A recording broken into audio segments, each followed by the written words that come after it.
I hate to break it to you, but those assets you're frantically guarding, they aren't wealth. They're essentially just pending liabilities. Wait, hold on. Are you insane?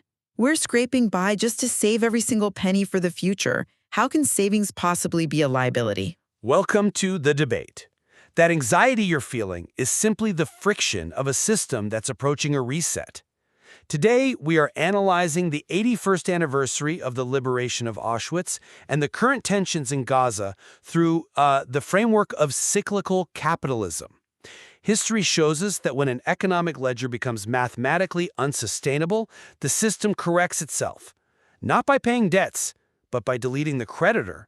That is a horrifying way to frame this. You're talking about the Holocaust, about real, ongoing suffering in the Middle East, as if they were just glitchy spreadsheets. We are dealing with visceral hate, with historical trauma, and the desperate survival of a people. To reduce genocide to a system correction is not only morally bankrupt, it completely ignores the human reality of these conflicts. Moral bankruptcy is irrelevant to system maintenance. Look at the historical data. For centuries, Jewish communities were restricted to financial roles because Christians were, well, religiously barred from usury. They became the creditors. When a king or a nation borrows beyond their ability to repay, they face a binary choice: default and ruin the economy, or remove the lender. You're implying that pogroms of the Holocaust were what? Essentially violent bankruptcy proceedings? In functional terms, yes. It's a debt cancellation mechanism. When the economic system fails, recession, hyperinflation, the majority designates a scapegoat to clear the ledger. By eliminating the creditor, you simultaneously erase the debt and seize their assets to recapitalize the state. The Nazis didn't just hate, they looted. They used seized Jewish assets to fund their initial rearmament. It was a loss-cut operation fueled by manufactured rage. I reject that reductionism completely. You cannot calculate the human cost of Auschwitz or the fear people feel today on some ledger. This isn't about economics. It's about identity and safety. People fight because they are terrified of being erased, not to balance a national budget. That fear is a psychological driver, not an economic algorithm. I'd argue those psychological drivers are just the software running on the hardware. Let's examine that identity conflict you seem to value so highly. I posit that the collision between Nazi Germany and the Jewish people wasn't just oppressor versus victim. It was a clash of operating systems. Operating systems? What are you talking about? You mean religious traditions versus fascism? I mean the code of exclusivity. Both groups, theologically in one case, racially in the other, held a concept of being the absolute center, the chosen people versus the Aryan master race. In a geopolitical space, two absolute centers cannot coexist. The Nazis were, in essence, a mirror image attempting to hijack the chosen status. They viewed the existing claim to exclusivity as a bug that needed to be deleted so their version of the software could run.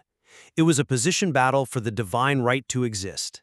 That is such a dangerous equivalency. One group was living by a religious tradition, the other built industrial slaughterhouses. And speaking of slaughter, why is it only humans do this? You don't see lions committing genocide against other lions. Animals fight for food, sure, but they don't industrialize murder. Because animals are still playing PvE, player versus environment. Their difficulty setting is survive nature, hunger, weather, predators. Humans, we beat that game. We conquered nature with technology. We have no natural predators, so we shifted the server to PvP, player versus player. So because we're safe from nature, we just kill each other? We kill for fiction.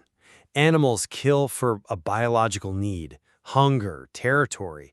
Humans kill for narratives, nations, ideologies, gods. These are fictions. Our brains prioritize the story over biological reality. We have the technology to kill at a distance, to press a button, sign a document. It disconnects us from the biological reality of the victim. We are high-level players who are bored in a server with no mobs left to fight, so we turned on each other. That's incredibly bleak, but you mentioned gods. Holy War is making a massive comeback. You can't tell me that's just a game for bored players. Holy War is the most successful money laundering scheme in history. only it's moral laundering. If I steal your land because I want your resources, I'm a thief. But if I say, God promised me this land, then suddenly I'm a hero.